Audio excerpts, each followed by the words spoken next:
Healing doesn't always look like peace and progress. Sometimes it looks like crying in your car, but crying with awareness.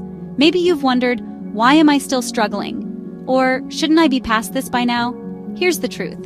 What feels like a setback might actually be the deepest kind of growth. Because healing isn't about erasing pain. It's about changing your relationship to it. Let's talk about the subtle, uncomfortable, and empowering signs that you're becoming emotionally healthier, even if it doesn't feel like it. Growth doesn't always look like a breakthrough moment or a loud transformation. More often, it's soft, quiet, and deeply internal. It shows up in the spaces in between, the pauses, the tears, the subtle shifts in how we respond to ourselves and the world. Like when you catch yourself before self-criticism takes over, or when a familiar trigger arises, but this time you pause instead of react, or when you realize the sadness you're feeling isn't a lapse. It's grief for what you're finally letting go of.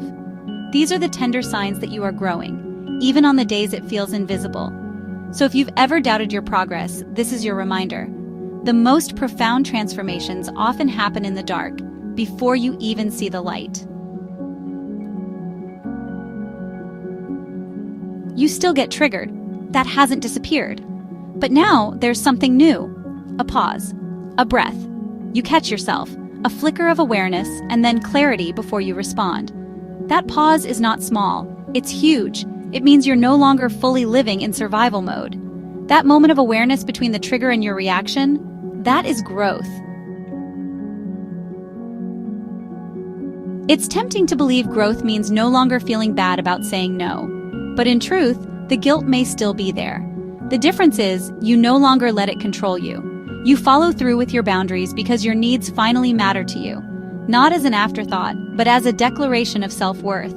Growth isn't the absence of guilt, it's choosing to honor yourself despite it. That guilt, it's not proof you're wrong. It's the growing pains of a heart learning its own value. There's a quiet ache in letting go of the familiar, especially when it once felt like home.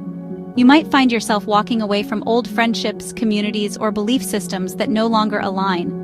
The walls that once sheltered you now feel like they're closing in, not because anything changed about them, but because you did.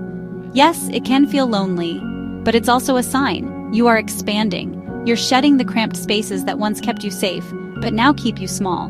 You're becoming someone who no longer fits into the smaller spaces you once tolerated, because your soul is stretching toward its truest size. Emotions that you used to suppress or ignore now rise to the surface with ease, and you let them. You're no longer afraid of tears, you see them as sacred. Emotional release is no longer something to hide, it's a signal of aliveness. You're not breaking down, you're breaking open. You're letting yourself be human, raw, alive, and that's courage, not weakness. There's a calm that comes with no longer needing to justify your journey. You know not everyone will understand your boundaries, your triggers, or your growth. Yes, it still hurts to be misunderstood, but you've made peace with that. Because now, you trust your own truth more than you crave validation. You're not cold, you're clear. And that clarity is harmony. You used to beat yourself up for repeating old behaviors. Now, you notice them and approach them with curiosity. You ask yourself why you do what you do, not because you want to shame yourself, but because you want to understand. This is what healing looks like. Self-awareness replacing self-punishment, self-compassion replacing judgment. You're no longer on autopilot. You're becoming conscious of your shadow. You used to measure your worth by your productivity. Every moment needed to be earned. You no longer measure your worth by how useful you are. Now you're learning to honor your nervous system. You give yourself permission to be still, to laugh, to wander. Rest isn't laziness, it's liberation. Rest is no longer a luxury, it's your birthright. Especially if you were raised in a home where being busy meant you were good, or worthy, and rest was looked as lazy and punished. Rest is no longer a reward for burnout, it's your right.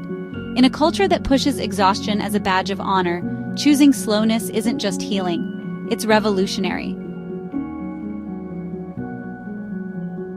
You no longer hold yourself hostage to the choices you made in survival mode. You understand that who you were then, reactive, guarded, afraid, was a version of you doing the best you could with what you knew. Neuroscience shows our brains literally rewire under prolonged stress, prioritizing survival over growth. Those protective behaviors weren't failures. They were your nervous system's brilliant adaptations to what you faced.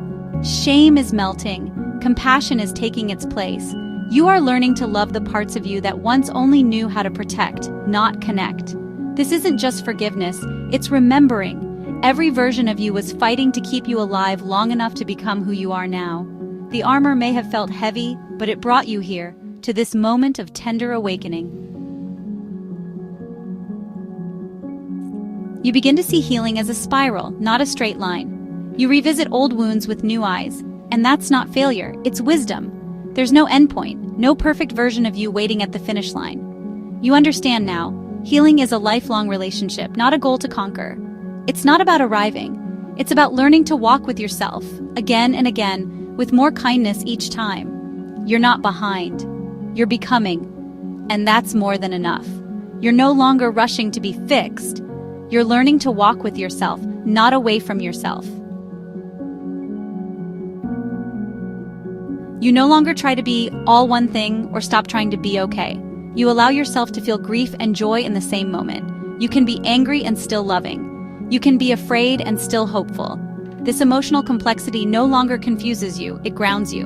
You're not emotionally unstable. Your emotional depth has developed your emotional intelligence.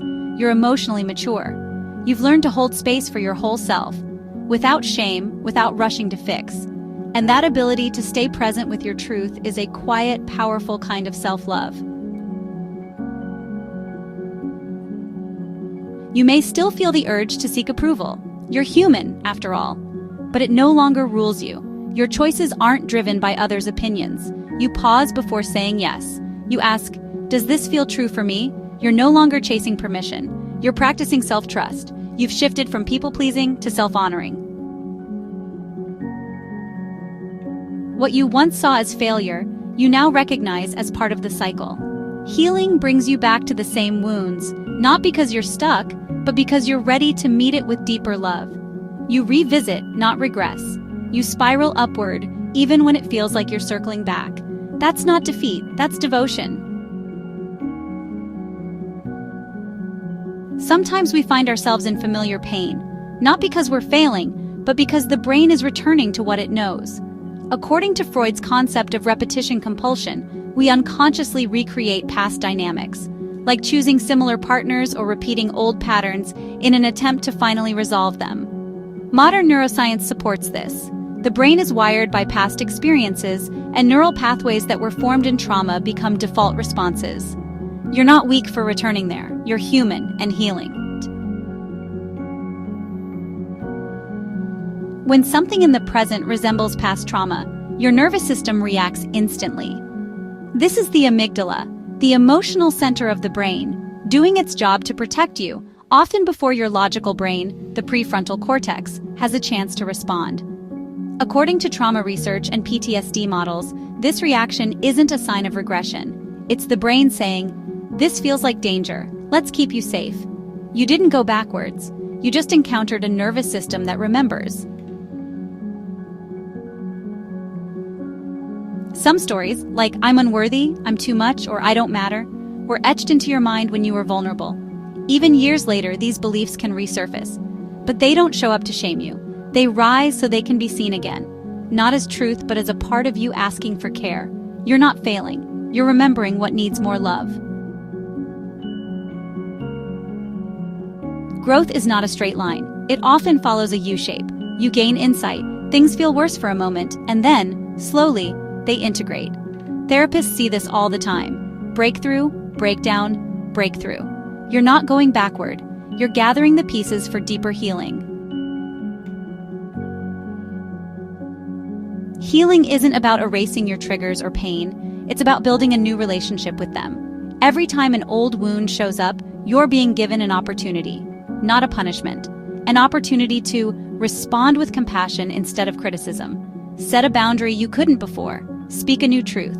Self-soothe instead of self-sabotage. Offer yourself a kind of love you didn't know was possible before. That's how neuroplasticity works. Not through perfection, but through practice.